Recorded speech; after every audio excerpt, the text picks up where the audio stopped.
Queen of the Claspers.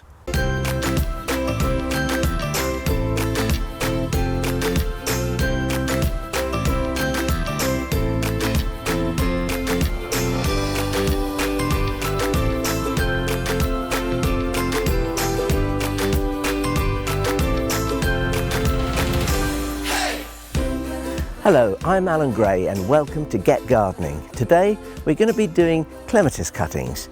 For me, the clematis is the queen of the claspers because what she does, she actually wraps the leaf stalks around a support and she climbs that way. So she clasps the stems of other plants to climb.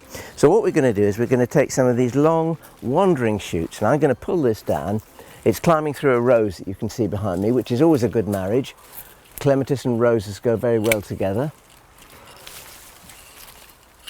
Here we are, and that tenderly piece of boskage I'm going to turn into about a dozen new plants. So this is a stem from a clematis. This is a variety of Clematis montana. It's called Giant Star. It's one of the largest flowers, montanas, and it starts flowering in April and it goes right the way through until June, and it's so good I want to make more. So what we do is we take a stem, a climbing, clambering, scrambling stem from the clematis, and we cut it into internodal cuttings. And you see that here is the node, and there's two little buds there, and that's where our future growth will be coming from. So I cut just above that, and in actual fact that is then my cutting. I'll do another one here, and I'll let you see what I'm actually going to do.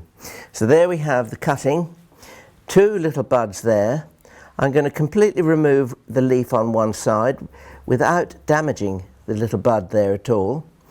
You can see that.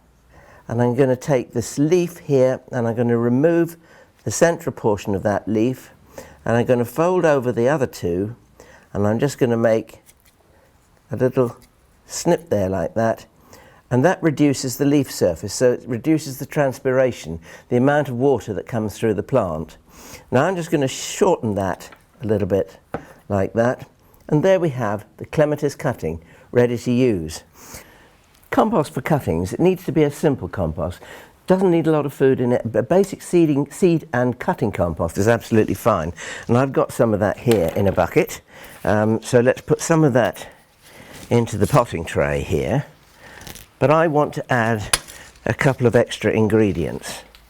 And you can see that's a nice mixture. There's a little bit of peat in there. There's also a good deal of loam in there, but there's low in nutrients, which is important. Now to make sure that it's free draining, I'm going to add some potting grit, which is like sharp sand. So 2 scoops of that. And to also keep the compost a little bit open, I'm going to add a little bit of vermiculite. Vermiculite is exceedingly light and it's very porous.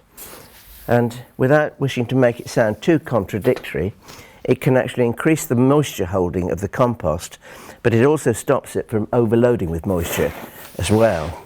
Now just mix that together. It's a bit like making a cake. Once you get the hang of it, you don't need to weigh anything. You'll know by the look of the compost whether it's right or not.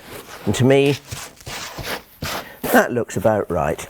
So just take a look at that and you'll see that you've got an even spread of vermiculite through there, and you can even see the slightly little orange grains of the sharp potting grit. Now, as it's getting a little bit late to take clematis cuttings, it's not too late to root them, but I don't want to disturb them through the winter. So what I'm going to do is I'm going to root them in individual 9-centimetre pots. So I fill my potting compost into the pot, give it a little tap down, and that's it. And here's 12 pots that I prepared earlier. I filled them with compost, I tapped them down, and then I watered them, and I left them for an hour to drain. That's quite important. Just do that, and the compost will be exactly right for putting the cuttings in. So here's our clematis cutting. A length of stem, 2 leaf buds in the nodes there, and 1 small piece of leaf, just to sustain it while it roots. What I'm going to do is I'm going to dip the bottom of that into some rooting hormone. It's kind of a viscous rooting hormone so that it clings to the stem, and then all I do is I push it in to the pot until the buds are resting at soil level. Don't push it down too far, but just so that the buds are resting on the soil. Right, here we are, the last two cuttings going in. A little bit of rooting compound, push down until they hit the top of the soil. Now the only thing we've got to do, there's two things we've got to do. One is we've got to write the label. So it's Clematis, Montana, Giant Star. A large pale pink variety, and very good for scrambling over fences, sheds, or anything else that you want to do. It's a large growing clematis, Clematis Montana Large Star. It's a brilliant plant. To get them to root, now you want to put them onto bottom heat. So if you've got a propagator, you can put them in the propagator with the lid off, and just so they've got enough bottom heat to encourage them to root, and leave them there for about 4 to 6 weeks, after which time they'll be rooted. When they're rooted, you can put them on the greenhouse bench, but keep them frost-free throughout the winter and keep them very dry. Barely water them at all because you don't want them to rot. And then next spring, say about the middle to the end of March, pot them up and off they go. Let them drain, that's important, because you don't want to water them after you've, when you first smell them.